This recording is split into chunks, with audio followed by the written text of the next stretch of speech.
Hey, welcome to the 1st of March. It's actually March 2nd. Sorry about that, but it's Talk the Talk JR. And I have a great guest with me today. It's Mr. Gary Welch. He decided to wear his Army things, so I decided to wear Navy things. Those of you out there, please figure that out. But welcome. Thanks for tuning in. We're going to get into great conversations, but today I have replaced some cards on this side with my son's wrapped up He-Man and the Masters of the Universe. I think this book is 1980s. I have a good, it's like a made Pokemon card, but it's Atlanta Braves. So, and then we'll get into who I have up here a little later on. But Mr. Welch, if you'd like to do a quick introduction of yourself, that'd be wonderful. Well, I was born in 1945, so I'm an old codger. Had a real eventful life, but everything's good. Okay. Do you live here locally? I live in McDavid. McDavid, okay. I was born in Sarasota, Florida. My dad was in the Army Air Corps in World War II, and I was born in Sarasota, and he was discharged, and we moved to McDavid when I was like 7 months old. Okay. And my granddad lived next door. My uncle lived up on top of the hill. So it was come back to the family. Okay. Well, you said something interesting, and I do want to get to like schools and things like that. But you said Army Air Corps, and I'm kind of familiar with a little bit of this. But Army Air Corps then later turned into the Air Force. Is that correct? It did. I think in 1946 or 47, somewhere around there, the Air Force become active there. But that was where it was basically born out of. And if I'm not mistaken, the Air Force actually used Army ribbons and whatnot for a while until they were actually established. Is that correct? Right. Okay. The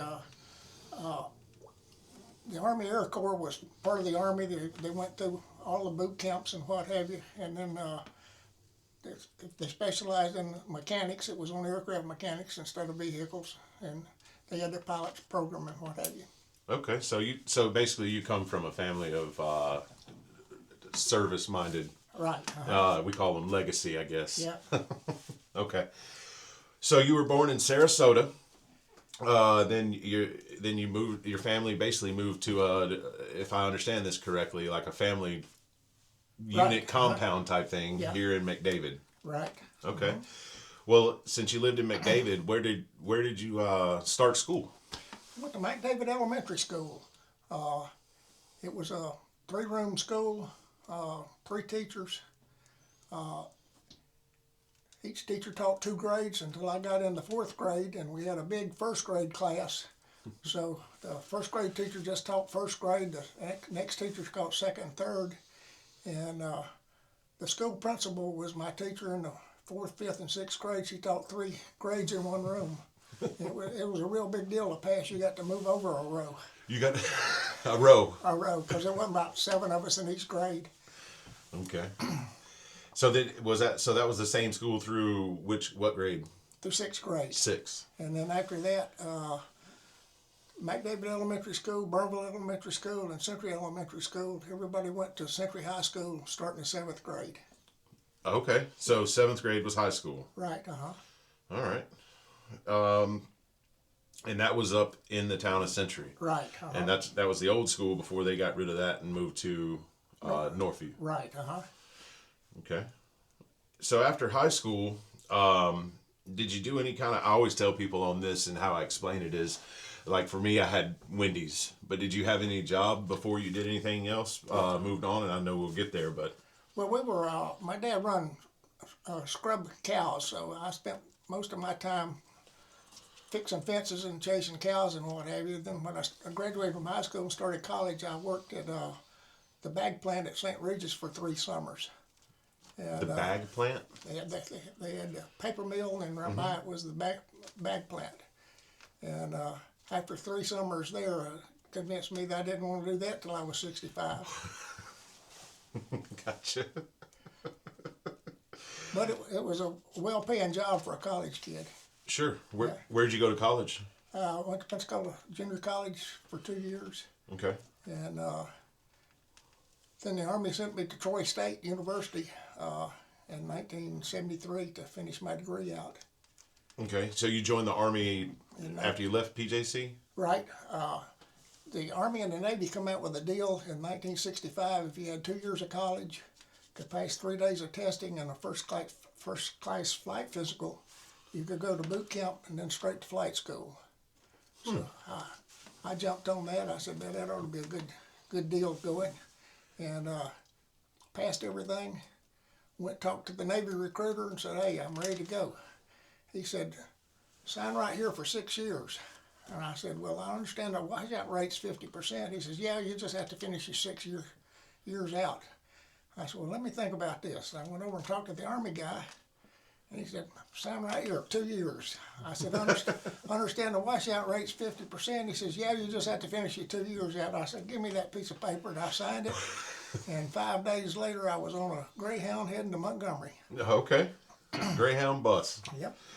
So 50% washout rate, you'd have to do 6 years on some gray thing out in the middle of the water, or 50% washout rate, you finish 2 years on the ground somewhere. Yeah, and the recruiter said you probably have almost a year down before they kick you out. Okay, so you get on the Greyhound, you go up to Montgomery, join the Army. Join the Army. And go to flight school. No, I went to Fort Polk, Louisiana for basic training. Okay. And then after basic training, went to Fort Walters, Texas to flight school. Okay. So Fort Walters, Texas to flight school. So you flying, where are we flying now? The trainer there was the Heller H-23 D model. Okay. And it was a real... So helicopter pilot. Right. Okay. And it was a real powerful machine, had a 200 horsepower 4-cylinder engine. Fan belt driven, cruised at 55 knots, and you had to sit there and jock the throttle all the time to keep the RPM within range. Okay. So is that something that you immediately fell in love with, or did it have to grow on you? Well, my first flight, I couldn't keep that thing in an 80-acre field. And I decided the only reason flight school's in Texas is to keep us all in the same state anyhow. And that's funny. 14 hours later, I was soloing. Really? Yep. That seems pretty quick. Well, flying a helicopter is kind of like riding a bicycle. You can't, and all of a sudden you can, you know. Okay. Well, so what year, if you don't mind me asking, and for the people here, what year was that that you became solo? I started flight school in late '65 and soloed in first part of '66. Okay. And that was primary training was at Fort Walters, Texas. Your first 110 hours or so flight time, and then we went from there to Fort Rucker, Alabama, transitioned into the Huey. Okay. And done instrument training, got your instrument ticket, and then 50 hours of tactical training. Okay. In Fort Rucker. Fort Rucker. Mm-hmm. So, you do all the training, you get qualified, you get your wings, and then is there some sort of, like, you have to go to the squadron, you have to fly a certain amount before you're actually qualified on that aircraft that you get trained on? Yeah, you get qualified in flight school. Okay. Yeah. So where was after Fort Rucker, did you go, was that your home? Or was that your squadron? Or where did you end up going? No, that was just flight school, and they sent 3 of us to Fort Sam Houston for some aeromedical training. Okay. To fly dust off in Vietnam. A big class of 3. A big class of 3. Yeah. So now you brought up something interesting, and I do want to kind of get into it, but what is dust off? That was a call sign for medical evacuation. It started, and they never changed it. In fact, they never changed the frequency. It was a constant dust off call sign and dust off frequency that was used all over Vietnam. Okay, so and your sole job, you did no guns, no nothing. Nope, what was your job? We were unarmed, and all we flew in flew in to get the wounded out. So they would call you, and after I'm just using layman terms. Don't take offense to this, but something would happen. Shooting or a battle or whatever, what have you, and then you guys would fly in, they would load up the wounded, you would take off. Yep. That's basically it. We were stationed out at fire bases, close to where the action was, Uh-huh. living in a tent out there. Usually the only aircraft at the fire base, and we were on duty 24/7. My first tour, I was in the 498th Med Company, and the 498th had 25 aircraft, 4 platoons, but we had 1st and 2nd Corps of Vietnam to cover. And they assigned me over to the 2nd Platoon at Pleiku, and our area of operation there was about 160 miles long and about 50 miles wide, along the Cambodian-Laotian border there at the Ia Drang Valley. So, I've heard survival ratings and all this kind of things in the past. Riverines and things of that nature. I have a hard time sitting here with you today thinking that an unarmed helicopter flying into a battle area, an LZ, a landing zone, to get the wounded would be, I don't know, a good thing. A little nerve-wracking. That's right. That's right. Yeah, but it was a mission that, if I was shot and bleeding out there, I'd want somebody to come get me too. 1,000%. That was the attitude that we had, and most of our missions were only 20 or 30 minutes long. We were that close, and when the action got there, we would. When we made contact with the unit, we'd have them throw a smoke bomb so we could read the winds and try to land into the wind all the time instead of downwind, so you could stop it quick. And you got to where you could come in from at 120 knots and stop it in about a couple hundred yards. Wow. Yeah. And the rule was that the wounded, they would have them lined up so we'd hit the ground, and normally we only spent 10 or 15 seconds on the ground. They'd throw them in the back, and then once we got out, heading back, the medic and the crew chief would sort them out and start IVs or whatever they needed to do. So that's incredible, but I have only because I'm asking these questions. That's probably a trial and error and learn as you were doing those missions that they would lay them out and, hey, how do we cut this time down that you're on the ground you normally tell them, and pretty soon the word spread that when you got dust off in, they ain't gonna spend long on the ground because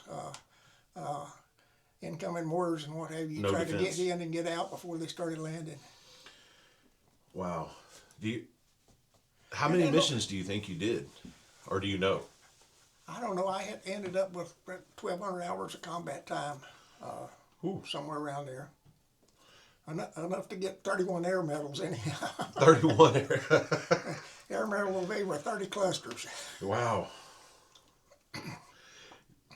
Combat hour. That's 31 air medals. Yep. And awards,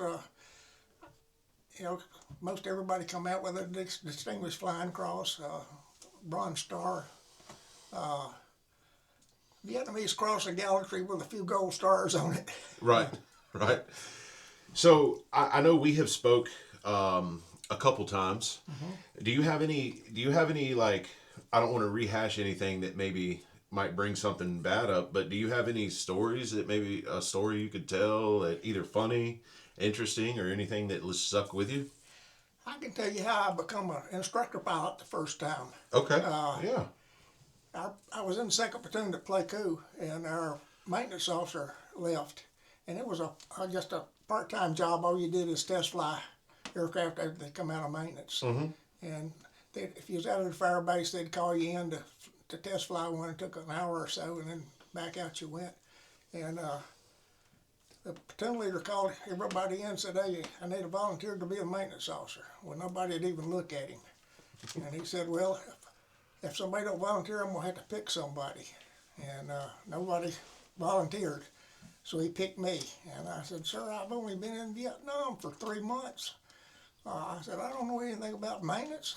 He said, "Sergeant Robinson is the best maintenance NCO in the Army, and he's got a test pilot handbook. He'll read it to you." And he said, "I know you can fly good." He said, "Just do what Sarge tells you to do, and you don't have any problems. I said, well, okay, if I have to. So I went down, seen Sergeant Robinson. I said, he said, we got one to test fly today.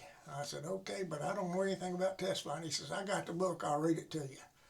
So we went out and pre-flied it, took off, and we had to do pylon rock checks and stuff that I'd never even heard of. And he said, the only thing we got to do now is an auto rotation. And I said, well, if we got to, I guess we got to. So I called Holloway Tower and said, hey, dust off maintenance, I'd like to do an auto rotation to the north side. He said, clear to the north side. So I lined up on it, lowered the collective, rolled the throttle off, and down we come. And Sergeant Robinson's over there writing the gas producer, reading down the rotor RPM down and everything else. And about 75 feet, I throwed it in a deceleration. And at 10 feet, I pulled the initial pitch. It's probably one of the best auto rotations I ever did in my life. And it slid about 3 inches. I mean, you couldn't set it down with the engine running any smoother. And I said, what? That turned out good. And I lowered the collective, started rolling the throttle up, and looked over at Sarge, and his eyes were about big as $50. I said, Sarge, doesn't scare you that bad. That was a good one. He said, sir, I've flown with a lot of maintenance officers in my military career. You're the first one that takes it all the way to the ground. Everybody else does a power recovery after I get the ratings. I said, you didn't read that in the book. Yeah. I said, I'll power recover from now on. We come back in, and I've signed everything off in the book, and about that time, they hired to report to operations. I said, I'm going to kill me a sergeant. Squealing on me. So I go up there, and the platoon leader's talking about the weather and everything else, and after about 10 minutes, I said, sir, what am I in here for? He says, oh, I got the clerk back here tapping instructor pilot orders up on you. He says, I got 3 units called me and told me what a good auto rotation that was. I want you to make sure everybody in the second platoon can do auto rotation. So I become an instructor pilot. That's pretty interesting. So that was the old Army. You couldn't do it nowadays. So I do have a question, and I'm going to slide this in here just to break the military for a second. When did you meet your wonderful bride? And I say that because I happen to know her.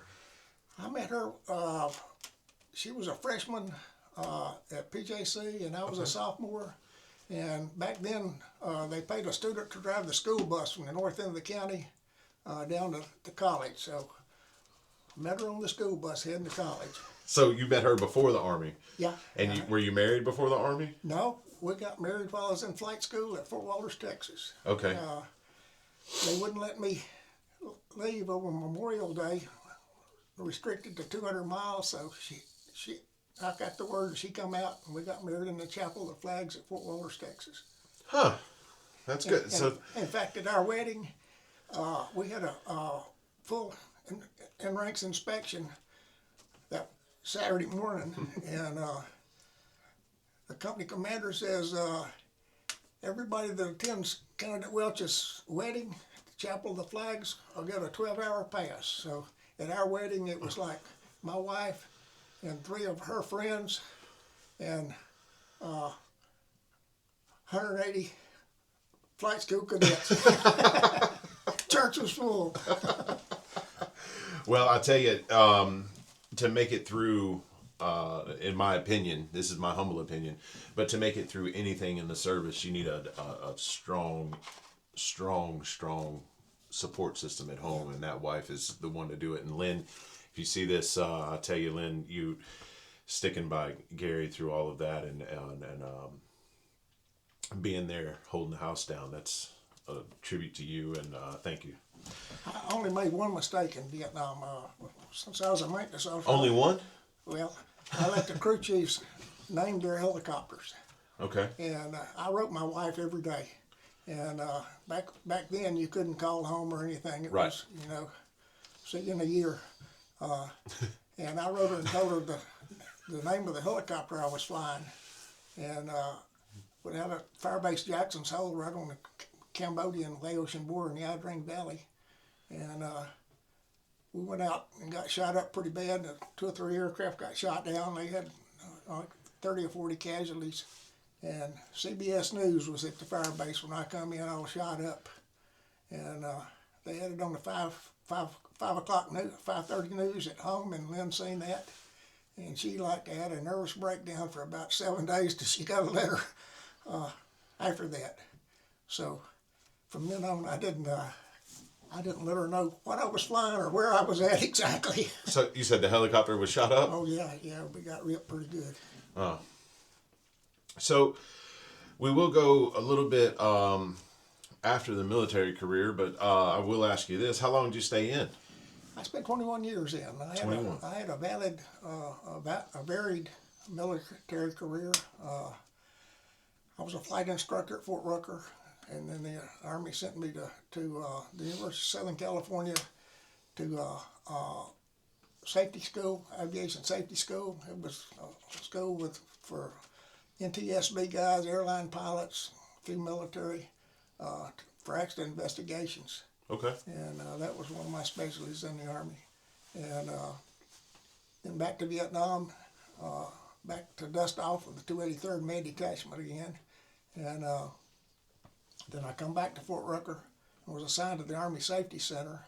And then the Army sent me to Troy State to finish my degree. And then I went from there to Fort Knox, Kentucky, and another Med Detachment, 431st Med Detachment.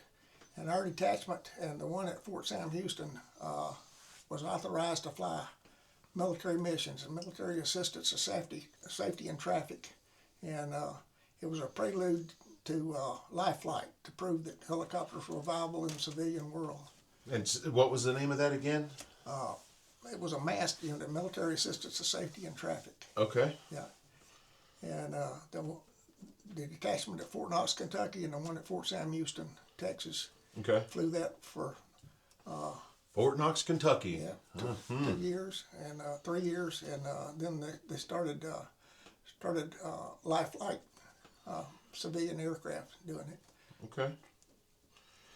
Well, that's very known up here north of Muskogee Road. Life flight. It's come in handy Oh, yeah. a time or two, Yeah. or 100. And then after Fort Knox, I went to the Canal Zone when Carter was giving it away. The 114th Assault Helicopter Company down there didn't have a bunch of experienced aviators in it, so they sent 4 of us down there, and I spent a tour in the Canal Zone.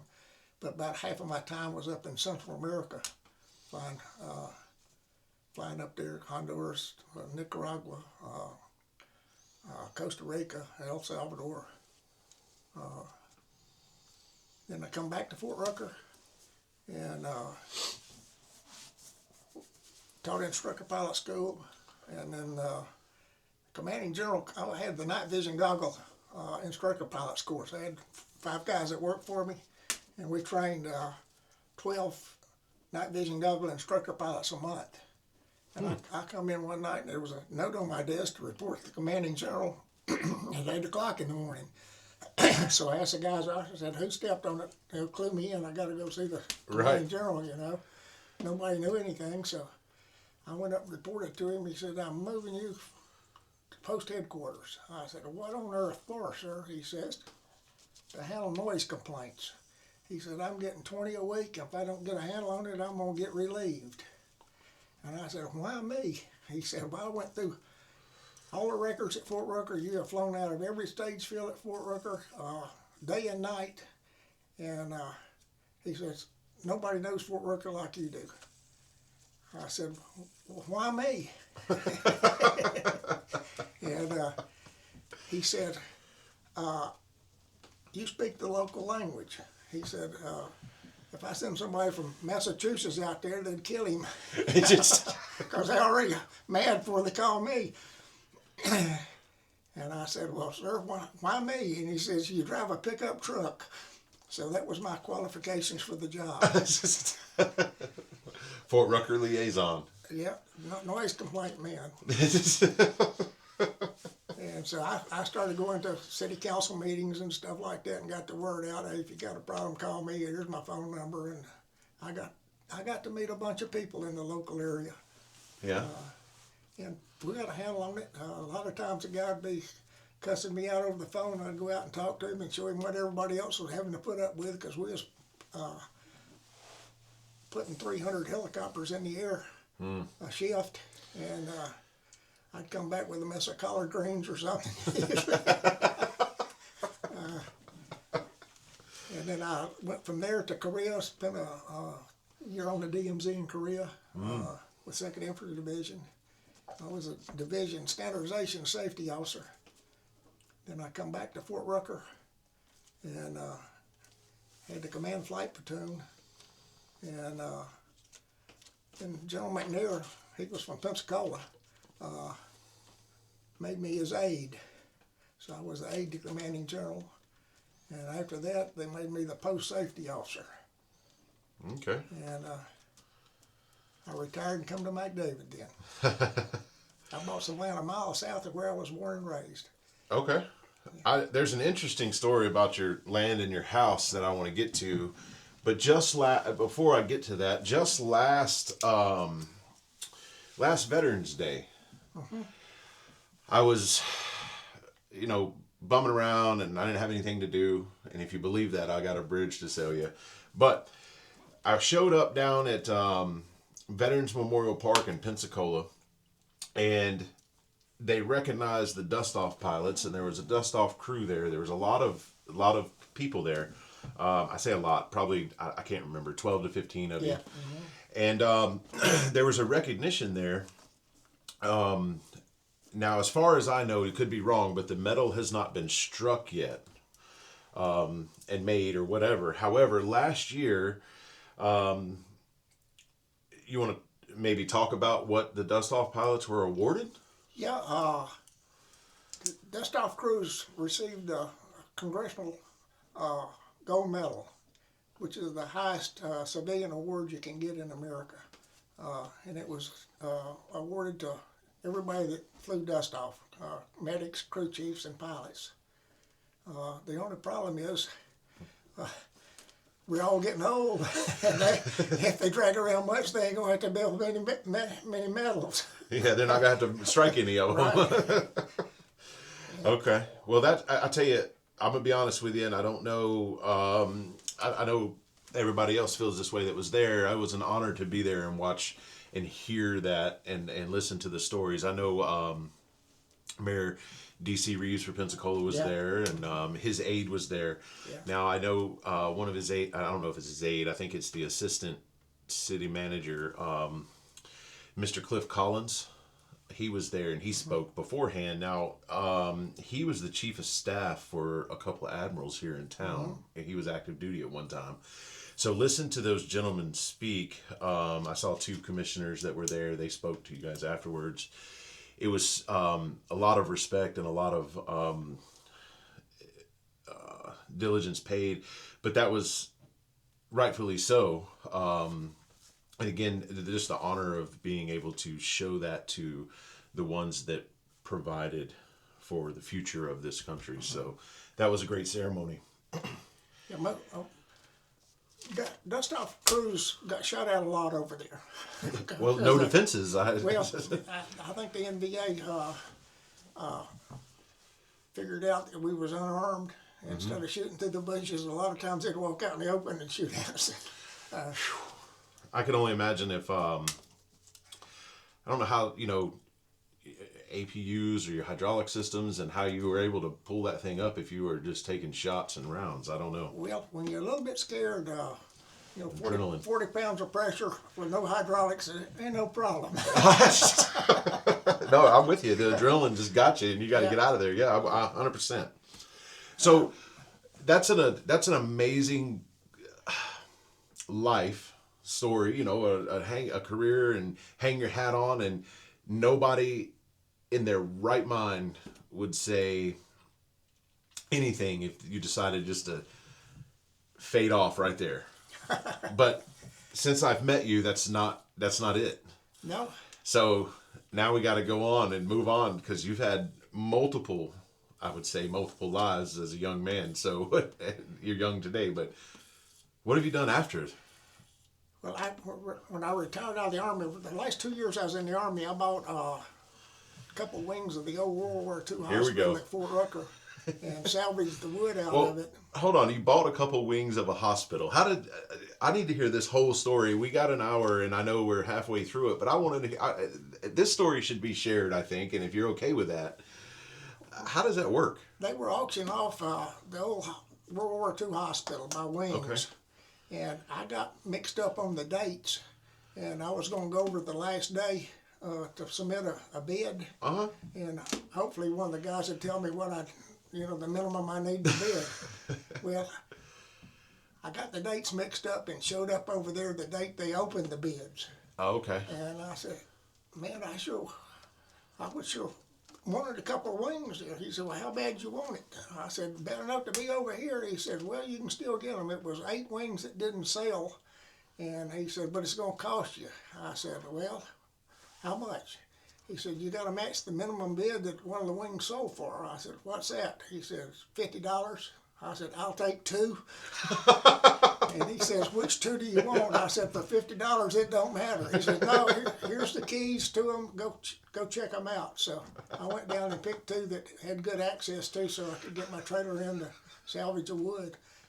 Come back and give him $100, and I had both of them were 32 feet wide. One of them was 160 feet long, and one of them was 180 feet long.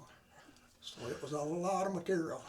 So you bought at auction 2 wings of a World War II Army hospital at Right. Fort Rucker. Yep.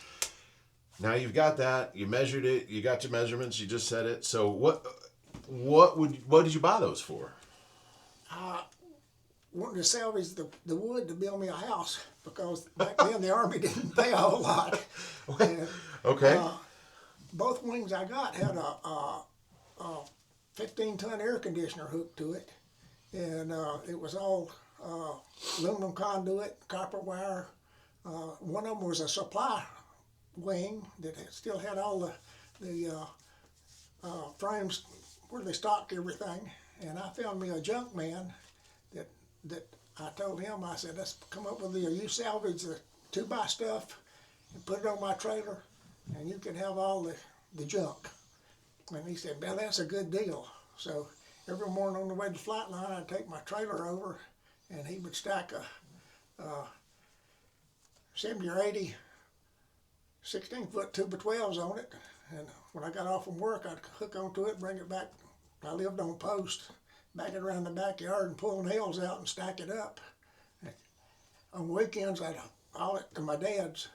And Here in McDavid? yeah, Okay. he had From Fort Rucker. Yeah, he had some hay barns that he wasn't using anymore. He got too old to run cows, so I'd stack my wood in there. And last 2 years I was in the Army, that's all I did is work every week. I think I took off 3 weekends in 2 years. The rest of the time was down driving nails. So if I understand this story right, you bought 2 wings of an old World War II Army hospital on Fort Rucker. Yep, Then you took it apart.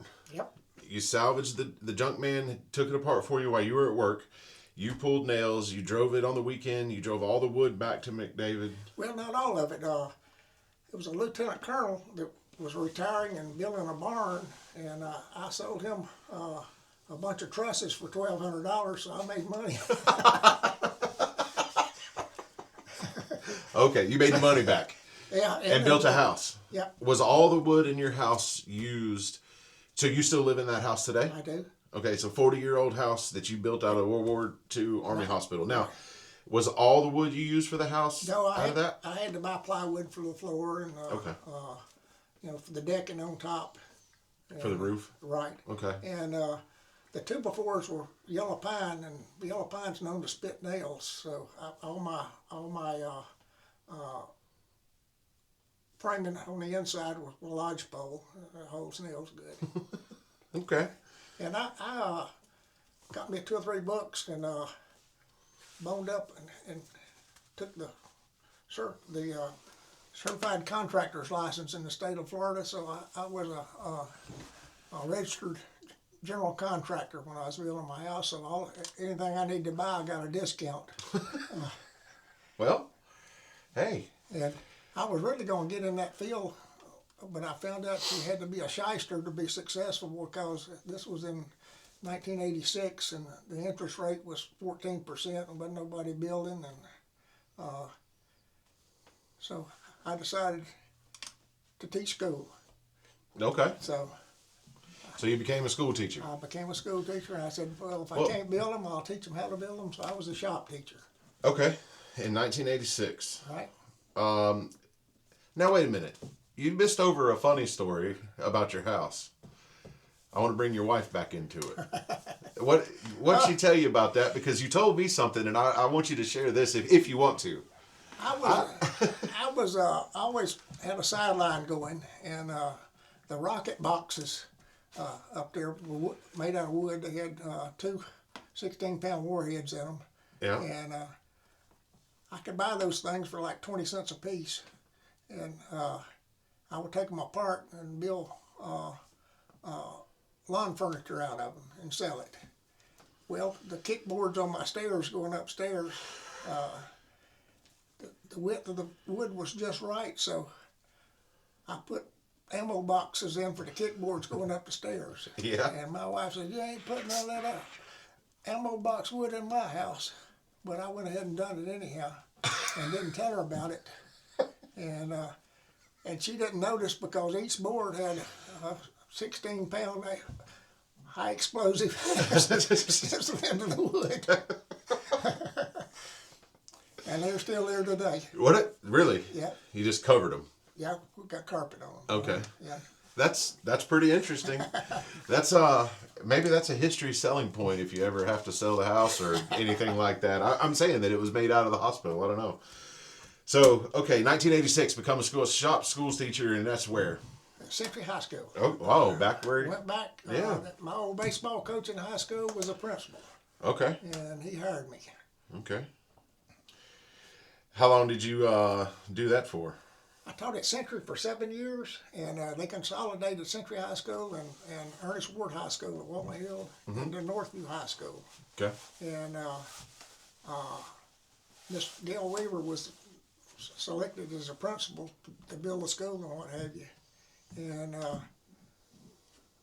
the year before Northview opened, she hired 6 teachers, 20 hours a week, to come over and make sure the school got ordered. So I spent a year teaching school and then working 20 hours a week setting up the vocational program at Northview High School, the ag and the industrial arts. So, okay. Yeah. All right.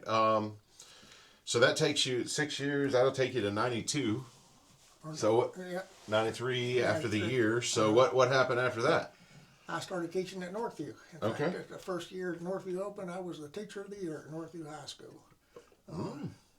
As a shop teacher, which was unheard of. Okay. So how long did you teach at Northview? I taught there until 2006, 2007. Okay, so 10 years, 20, 11. I spent 20 years teaching school. 20. So that's a whole nother career. Yep. Yeah, and you retired from teaching? Retired from teaching, and then started a quail egg business. Quail egg business. Yep, selling quail eggs to the Orioles and Pensacola. Really? Yep, it was a niche market I lucked into, and I'm still doing it today. Yeah? They buy every one I can haul down there. Really? Yep. You got a lot of quail? I got to pick up a lot of eggs. I don't know how many quail I got, but I usually pick up 120, 130 dozen, or 130 quail eggs a day. 130 quail eggs? Yeah. Wow. A day? A day. In the morning? No, I do it in the afternoon. In the afternoon, okay. And I got chickens and ducks too. I didn't know that there was a huge market for quail eggs. I didn't either until I got in the business. All right, so there's also, now that you're retired and you do 130 quail eggs a day, you had 2 great careers, served the nation. Then you went and you served the youth, the next generations for years to come. And then you do quail eggs. Well, back up a little bit. And Okay. when I moved into my house, my water was out 3 or 4 times a month. That's where I was going with these organizations. And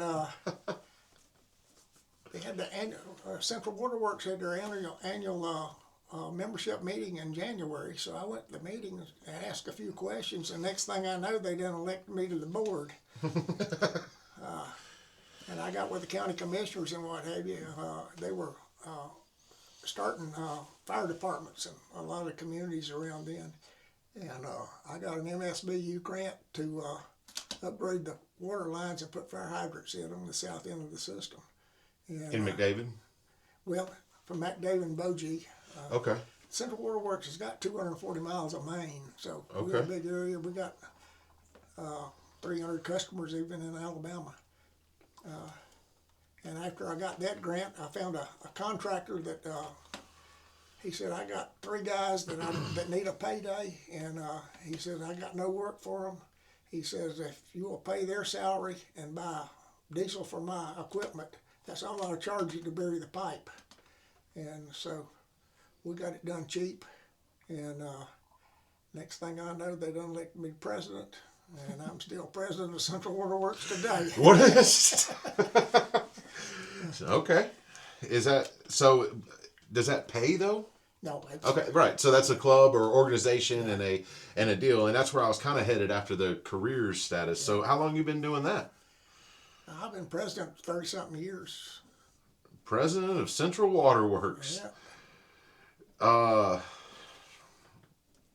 So where me and you have a lot of conversations, and when we talk is The Ruatan Club. the Ruatan Club, which is over in Walnut Hill. So how long you been part of the Ruatan? 20 years or so. How many? 20 years. 20 years? Yeah. Okay. So, and you, I know your wife, she does a lot with the Bear No Park Historical Society, but you do the events. But are you a member there as well, or is it? Yeah. Okay. So, what else are you a part of? Up to this year, I always planted a community garden in front of the post office here at McDavid. But I'm not going to do it this year. I done got too old to do that. But me and David Stidham, well, I did it by myself for several years, and then he started helping me when he retired. But we'd plant Irish potatoes, squash, zucchini, okra, Yeah. and cucumbers and And peas. people could come just pick. Anybody that wants it can get them. Yeah. Yeah. And I know I don't want to put his business out there, but he's not going to be able to plant anytime soon. No, he's in fact, he's got to have a hip replacement here Yeah. shortly. So, And, do you think anybody else would be willing to go take that slack? we've never had any help before. Okay, Any all right. volunteers. Sure. In the fall, I'd always plant turnips. Right. And a lot of the older people, we had 3 or 4 widows in the community up there that was living on Social Security, and that's why I done it, to help them out. Sure. But most of them's dead and gone now, so young folks, if you wash it and bring it to them, they'll take it. Yeah, they don't do anything to go get it. So yeah. Well, so how long? I know I brought her up because she has been right there with you this whole time. But how long have you been married to Miss Lynn? If we make it till the 26th of May this year, we'll be married 60 years. 60 years. 60 What do you mean if you make it? we're still about 3 months short. 60 years. That's I'll tell you. I usually ask this at the end, but I will ask you. 60 years is a long. That's a long time, and I have a feeling that moving further into times now, it's going to be less and less of that. What's the secret to that success? Picking the right one. Sure, but once you pick the right one, it's work. My mom and dad were married over 60 years. My grandfather was married over 60 years, so it's kind of, the Welches has got a knack for picking the right one. Yeah. You know, people ask me about that, but I tell you, sometimes it's not easy. It's work. It's work on both ends, in my opinion. I mean, but anything that's worth having or keeping, it's not easy. It's work. Well, we waited till Vietnam was over before we had any kids, because in my line of work, it was no guarantee I was going to make it. Sure. You know, so we were married 7 years before we had any kids. Okay. Well, is there anything that we have left out that you'd like to share? And now the floor is yours. I don't have anything else. It's been an enjoyable life. No regrets. We're both active in Hillcrest Baptist Church, and we both stay busy. Yeah, But I'd say that. but we do stuff we like to do. So, as long as you're happy, that's what counts. Right. Yeah. Well, sir, it's an honor to call you not only a neighbor, but to call you a friend. Yeah. And I'm honored that you shared time with me today, and you get to share your experience with the people that watch. And thank you very much for coming on. But before we exit, I always ask people a question, and my question is, what advice do you have for people watching that would help them in the future? Life is too short to do stuff you don't like to do. You know, once you get a job and go to work, liking what you're doing is the most important, because once you get a couple 20s in your wallet, money becomes secondary. And a lot of people go for the money, and they don't last long. So my recommendation is pick your career that you like, and if you like it, stay with it. That's about the bottom line, really. All right. Well, thank you. All right. Well, I'll tell you what, I'm going to end this again with this. Lil John's, go ahead and show this real close. Lil John's Clothing, they're down in, I'll read it exactly what it says, Big and Tall Men's Fashion. The reason I'm doing this is I went to the North Davis Highway location down in Pensacola. They found me a jacket within a matter of, I don't know, 45 minutes. They tailored it over, one day. And the reason that is my son picked out my jacket, and then, of course, he liked a certain one, had to be tailored. So they tailored it the very next day, brought it in and took up the shoulders so I could go to a premiere, red carpet premiere at UWF for a local writer and film director. So they were able to accommodate that. So please check them out if you need anything. Again, it's a plug for them, and no monetary value to me. Again, thank you very much for your time. I appreciate it. All right. And it's been a great talk the talk today with Mr. Gary Welch. And since we have spent time talking the talk, we challenge you to go out and walk the walk. So look forward to seeing you on the next episode, and catch you around.